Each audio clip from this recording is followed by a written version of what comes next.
السلام علیکم ورحمۃ اللہ وبرکاتہ۔ غزوہ تبوک کے موقع پر جب نبی کریم صلی اللہ علیہ وسلم اپنے صحابہ کرام کے ساتھ 30,000 کا لشکر لے کر نکلے تبوک کی طرف روم کے ساتھ جنگ کرنے کے لیے، بازنطینیوں کے ساتھ، تو وہاں پہ نبی کریم صلی اللہ علیہ وسلم نے 20 دن کا قیام کیا، لیکن رومی فوج کے دلوں میں اللہ تعالیٰ نے رعب ڈالا اور وہ وہاں پہ جنگ کے لیے نہیں آئے۔ تو نبی کریم صلی اللہ علیہ وسلم نے جہاں پہ پڑاؤ ڈالا اور نبی کریم صلی اللہ علیہ وسلم کا جہاں پہ خیمہ لگایا گیا،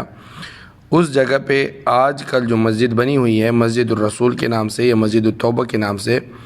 تو سب سے پہلے یہ مسجد حضرت عمر بن عبدالعزیز رحمۃ اللہ علیہ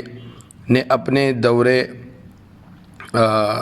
خلافت میں بنائی تھی، جب وہ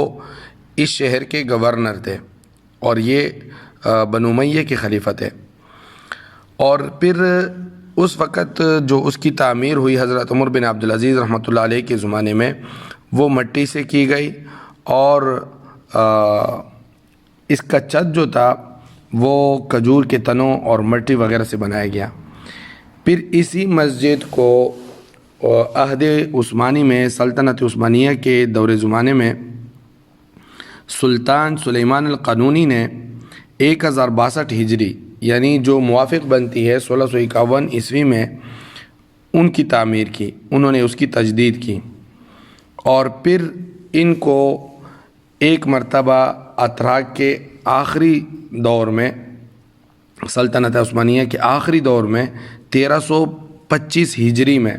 جبکہ آج ہم 1442 ہجری میں ہیں، 1325 ہجری میں اس کو دوبارہ پتھروں سے، تراشے ہوئے پتھروں سے بنایا گیا، جو اس حال پر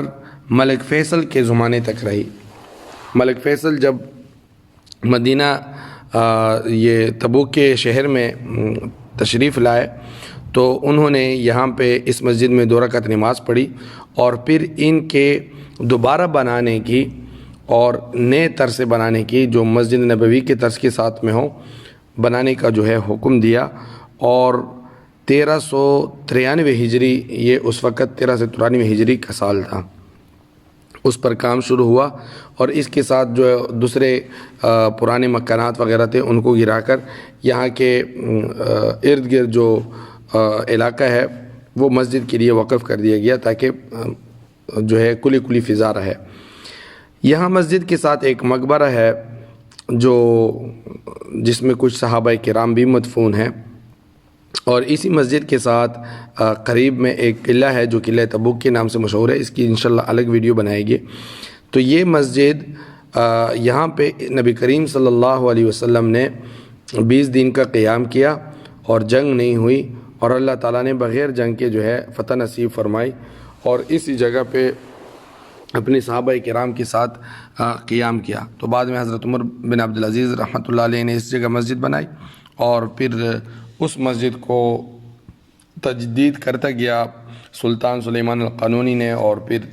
سلطنت عثمانیہ کے آخری دور میں، اور پھر ملک فیصل نے، جو آج کڑی ہے یہ ملک فیصل رحمۃ اللہ علیہ کے زمانے کی جو ہے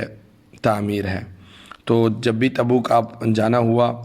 کوئی وزٹ کرنے کے لیے، تو مسجد الرسول اور یہاں کے ارد گرد دوسرے جو سیاحتی مقامات ہیں ان کا بھی ضرور وزٹ کیجیے۔